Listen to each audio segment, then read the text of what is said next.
Our first spotlight is going to feature the CEO of the New York Climate Exchange. We are very pleased to have Dr. Stephen Hammer, who's going to talk about the New York Climate Exchange as a new approach to supporting climate action. Dr. Hammer.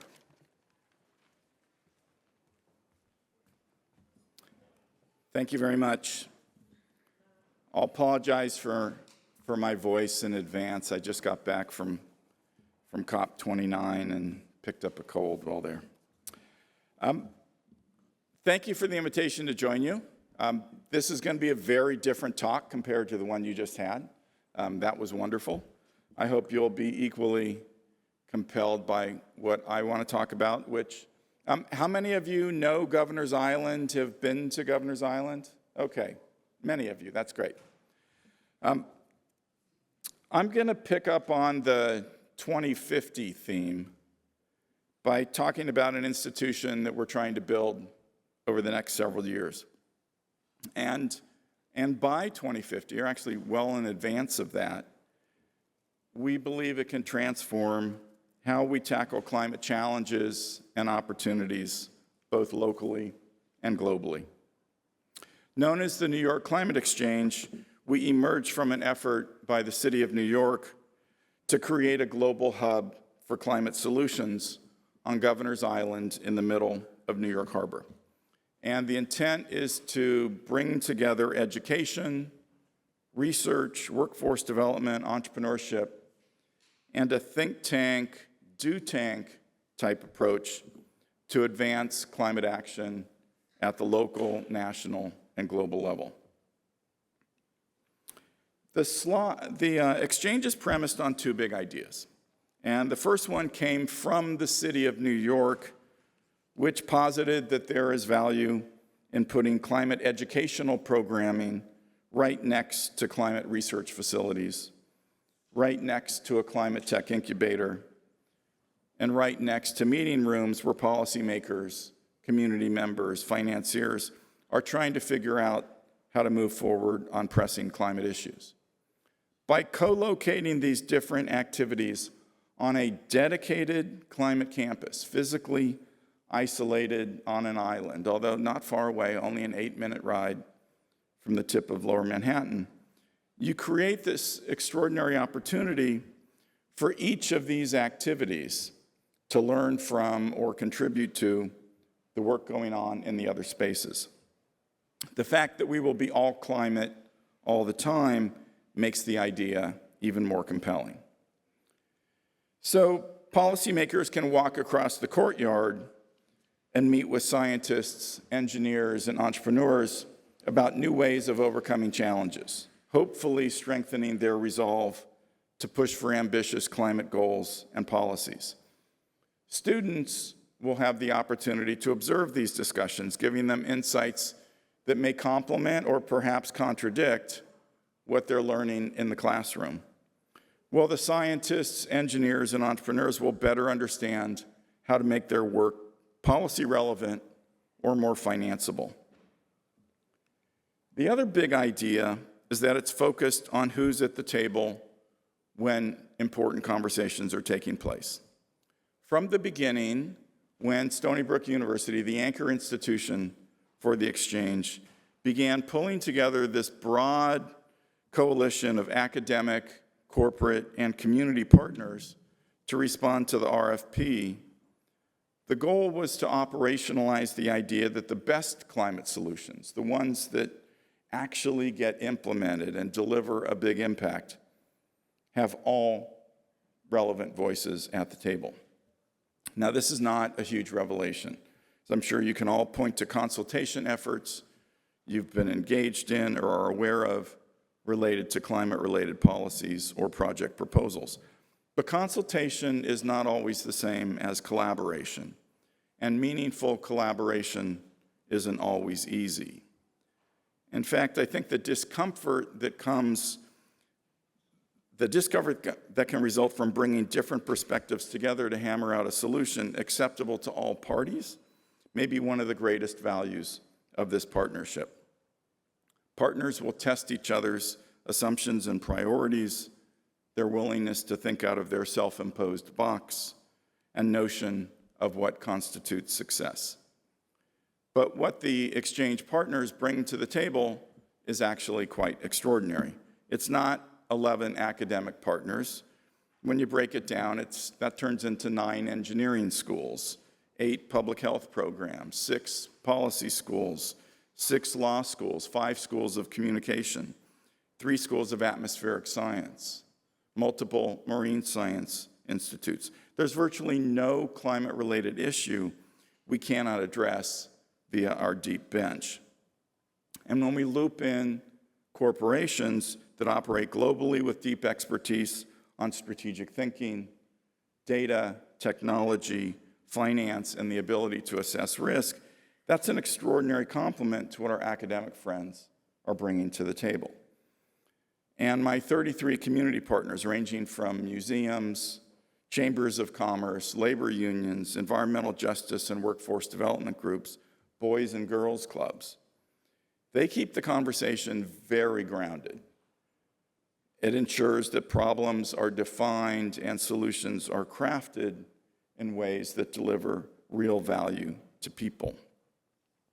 So it's not just about an abstract research question, it's about how to solve basement flooding problems not far from here in neighborhoods next to Jamaica Bay.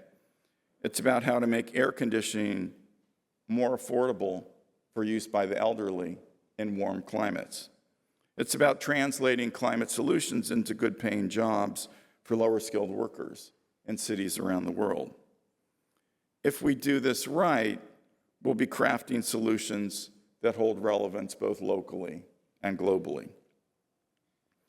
We're in the midst of finalizing the design for our new campus, and those are the pictures I've shared with you so far.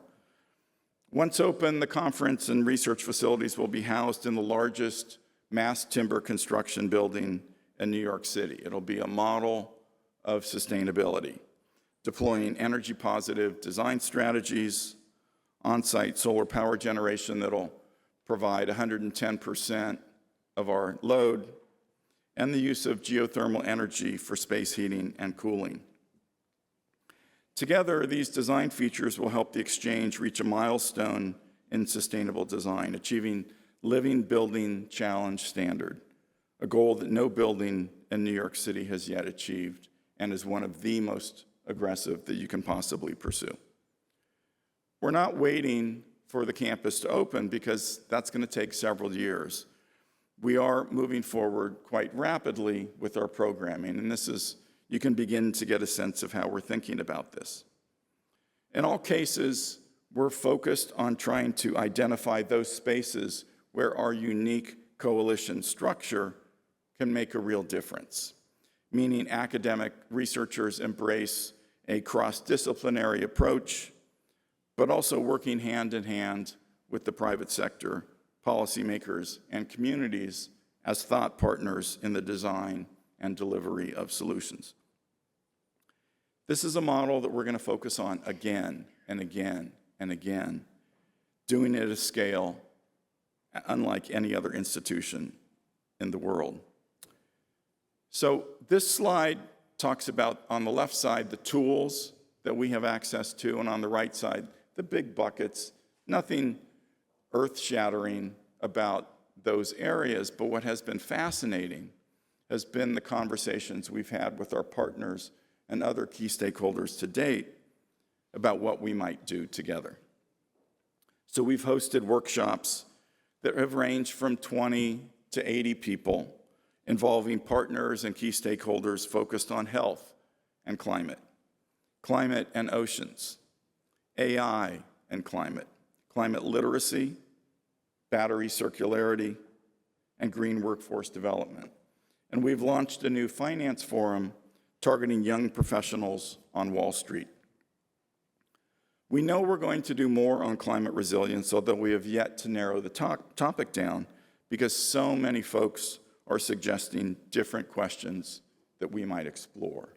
The City of New York, which is giving us a significant contribution towards the construction of the campus, often weighs in on these issues, identifying things that are particularly challenging for city government to try to navigate, and they're hoping that we can play a hand in helping to resolve those issues. In all cases, we're trying to ensure that our work leverages engagement across our entire partner base. The projects have to have a material impact, but that definition can vary quite widely depending on the problem. And perhaps most importantly, our goal is that when the exchange takes on an activity, it provides a significant value add to those already undertaking by exchange partners or other key stakeholders. And this last point is really key and frankly rather difficult because our partners are already working on some pretty amazing stuff, breaking new ground along the way. And so you can imagine with your own work how when you bring a coalition like this together, we build something that tries to build on that. Perhaps we take your work to different geographies. Perhaps we focus on how to accelerate the speed and scale. Some of the ocean conversation that we just had, it may identify some of these data issues, and perhaps that's a space that we can work on. So very robust conversations across our partners about what we should do. By the time the campus is open in late 2028, we expect to already have begun to demonstrate our impact in New York and elsewhere. We will have grown our presence as a go-to destination for New York Climate Week. This year, in a temporary convening space we've opened up on the island, we hosted 20 Climate Week events, and we were thrilled that we were able to do that. Once we're fully operational, we'll be able to host up to 30 events concurrently, every hour, every day of Climate Week, creating a true alternative to the normal Climate Week chaos in Midtown. I often joke that for those of you who've attended Climate Week and you're stuck behind some head of state motorcade, our motorcade on Governor's Island consists of 2 golf carts. So it's going to be a completely different vibe, and we think make it much easier for people to go to a broad range of activities.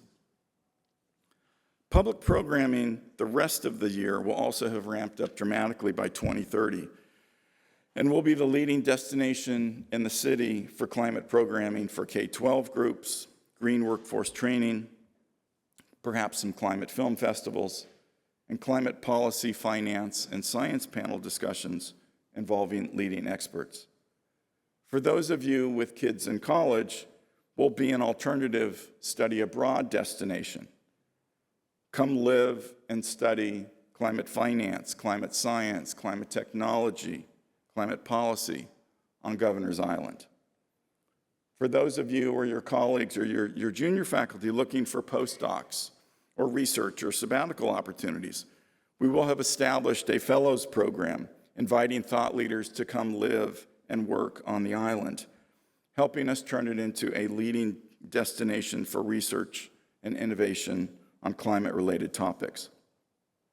We'll also be an important part of the New York climate tech innovation ecosystem, building on the incubators and accelerators that our partners and other private sector players already operate around New York City. One thing we're contemplating is how we can invite entrepreneurs from around the world to join us on the island so they can leverage all that New York and the New York tech ecosystem can offer. And in that way, it really begins to live up to the aspirations the city has with its Green Economy Action Plan, showing that New York can be a showcase for this kind of resource. We'll also be a hub for local climate science. We're in the process of identifying what new instrumentation we should deploy on the island that would add value to the equipment already deployed around New York City, at Queens College, at Brooklyn College, at City College, at NYU. We will host research conferences bringing together scientists to talk about our understanding of how climate change will affect New York City and how this compares with what researchers are learning in other urban areas globally. By 2050, our impact should be at more of the system level.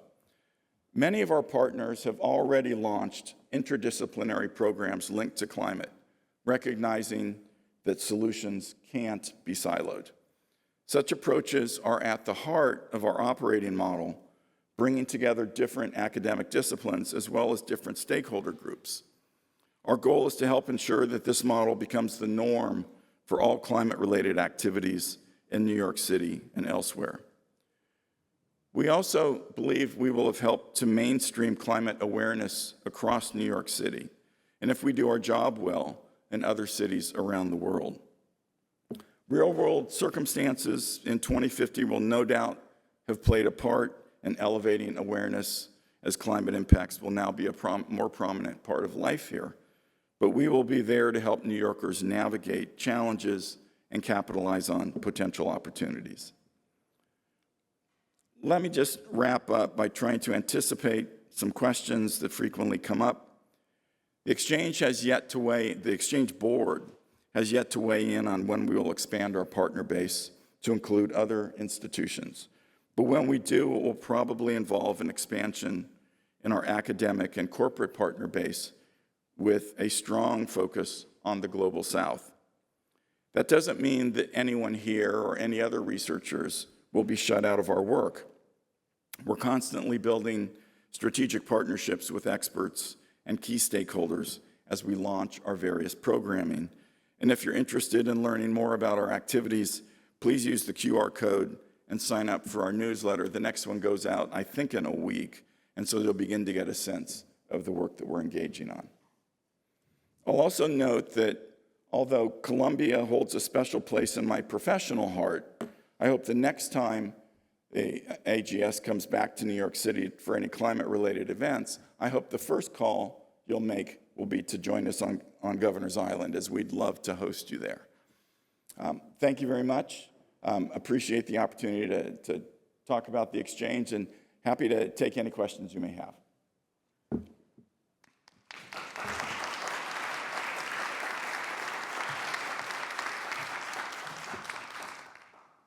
Hello, I have one. Sure. What is being done on the island to preserve the history that has occurred there in terms of the Black history and the history of soldiers? I'm sorry, I can't really hear you. What is being done to preserve the natural history and the history of certain communities that have been represented on that island? Okay, so the Exchange of the pictures I was showing were primarily focused on the new construction. We are utilizing some of the existing buildings on the island. That will be where the student dormitories will be. That's where some of the offices will be. That's where faculty housing will be. Working with the trust, they have, so let's be clear that the Exchange is 12.5 acres on a 175-acre island. And so we are trying to, we will have, acknowledgement, again, of those who came before us on the island as part of how we design it and how those ideas are integrated into the public engagement opportunities that we have through our programming. But a lot of that, frankly, will be more of the responsibility of the trust, which has control for the overall island. Any other questions? I do. Yeah, Marie. Thank you very much, Steve. Can you talk about, and as you grow this out, is it, when you say New York, is it focusing on the metropolitan area initially, or the state, or I know you want to have global influence, but what is your thought about scaling? So it really is varying by activity. Let me give you a few examples. We've been talking to the New York City Housing Authority about doing some work with them on climate issues that they're trying to navigate. At the same time, we have been approached by some of the global city networks about issues that they find concerning across their partner base. And they've asked if our researchers, if our corporate experts could come together to help identify solutions that might be relevant across the broader partner base. And in that case, it's a global solution. So one of the first programs that we got out the door was called the Wall Street Climate Forum for Young Professionals. And this was an attempt to help green Wall Street from the bottom up. One of the things that was quite remarkable when we began talking to them, and this was a project that was initiated by the Wall Street banks, and they felt that there was a lot of capacity needs to help upskill their analysts and associates. These are the 23-year-olds, the 25-year-olds who are involved in the deals, but they have a very narrow work program. This is to really help broaden their horizons and give them an introduction to more of the totality of climate finance issues and opportunities. We are now taking that, and when I was in Baku, I was spending a lot of time talking to different governments about how we now bring this to the global south. So some things can be incubated here and then quickly go global. Other things are going to stay local, and some things will frankly be international. I had some fascinating conversations with youth in Pacific Island states, and they're very interested in a particular kind of programming that I'll be bringing back to our members. So it's going to be a broad mix of activities, local and global. Thank you, Stephen. Thank you very much. We wish you the best of luck. Thank you. Come visit on the island.